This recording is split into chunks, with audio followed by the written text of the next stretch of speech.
I'm Dave Van Knapp with the Dividends and Income channel. Before I get going, please help us out by clicking the thumb up button, subscribing to our channel, and ringing the bell so that you get notifications whenever we post a new video. Thank you. Let's start out with a basic definition of what a dividend is. A dividend is a distribution made by a corporation to its shareholders. There are a few points under that to flesh out the definition. Number one, most dividends are paid in cash. Occasionally they're paid in shares, but you can think of dividends as always being money. Number two, dividends are proposed by management of a company to their board of directors. It's the board of directors that has the final say about whether a dividend will be paid because it isn't a capital allocation decision by the company. Number three, assuming the board approves the dividend recommended by management, they will formally declare the dividend and make an announcement to the public that they are going to pay the dividend. And in the last column, sometime later, and we'll go into the timing of these things, that dividend will be paid to the shareholders. Just to add a little more color to the definition of the dividend, note that dividends are declared, announced, and paid per share. Therefore, the more shares you own, the more money you get credited to your account. The amount you get is the number of shares you own times the dividend amount that was declared. That equals the amount that you get. The declaration of a dividend by a company sets in motion a series of events that are best understood by the dates associated with when those events happen. On this display, I've singled out the most important dates. The first date is the declaration date, when that announcement was made. The second date in chronological order is something called the Ex-Dividend Date, and we will get into some detail on that. The third important date is the record date, which means the day that the company designates you must be on their records as owning shares in order to get the dividend. And the last date is the date it's paid, the payable date. Here is a real example of a dividend being declared. You can see the headline. I'm going to read the press release of the announcement and highlight a few things about it. New Brunswick, New Jersey, January 4th, 2022. I've highlighted that date because that is the declaration date. Johnson & Johnson today announced that its board of directors has declared a cash dividend. There we see the board, not management, declaring the dividend. Declaring a dividend is basically a technical term to mean that this is official. And the sentence goes on, for the first quarter of 2022 of $1.06 per share on the company's common stock. So there we see a couple more things happening that we talked about. They announced their dividend for the first quarter, which means that Johnson & Johnson pays its dividends quarterly. The amount of the dividend is shown, $1.06 per share, and we can see because it's per share that brings up the point that I made about dividends are declared per share, and the more shares you own, the more money you will get credited to your account. The dividend is payable on March 8th, 2022.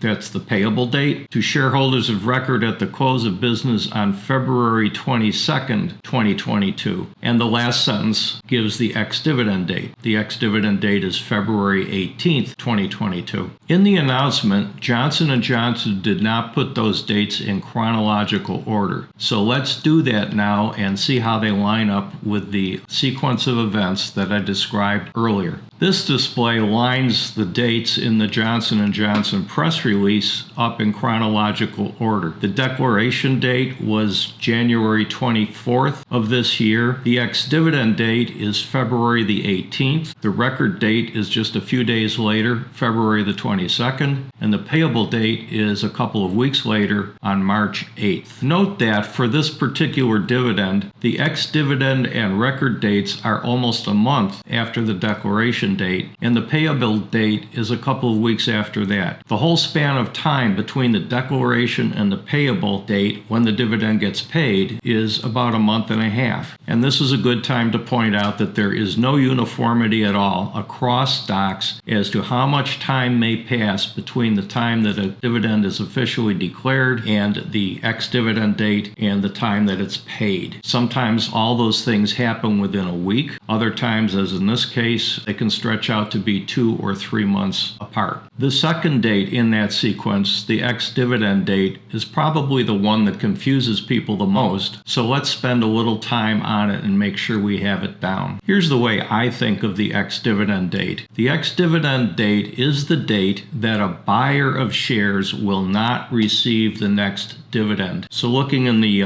numbered columns, column 1, the seller will receive the next dividend if he or she holds the stock on the ex-dividend date. That means in column number 2, the buyer must purchase by the preceding day in order to get the dividend. Number 3, the ex-dividend date works in conjunction with the record date that the company announced in its declaration. Here's what I mean by that. The company is in control of who it pays the dividend to, but it has to know accurately who owns every share, and there's millions of shares outstanding in a company like Johnson & Johnson. So the company announces and determines what the record date is. When do the names of all the shareholders have to be in their records? Then the ex-dividend date is determined by stock exchange rule. It's generally 1 business day prior to the record date, and not all dividend announcements specify the ex-dividend date. The company really is only in control of the record date. And in column number 4, another way to think about ex-dividend date is to think of what ex-dividend actually means. It means without dividend from the buyer's point of view. So if you buy the shares on the ex-dividend date, you won't get the dividend. Looking now to the bottom of this slide, if you want to receive the next dividend and you're the buyer, you must buy before the ex-dividend date. If you're the seller, don't sell until on or after the ex-dividend date. So, looking to the bottom of the slide, here's what it all means. For the buyer of a stock, if you buy before the ex-dividend date, you will get the dividend. If you buy on the ex-dividend date or later, you will not get that dividend. If you're selling the stock, if you sell on the ex-dividend date, you will get the next dividend, even though you no longer own the stock by the time the payable date rolls around. If you sell before the ex-dividend date, you will not receive the dividend. The new owner's name will replace yours on the records, and they will get the dividend. Here's Johnson & Johnson's press release again, and if you recall, Johnson & Johnson, even though they didn't have to,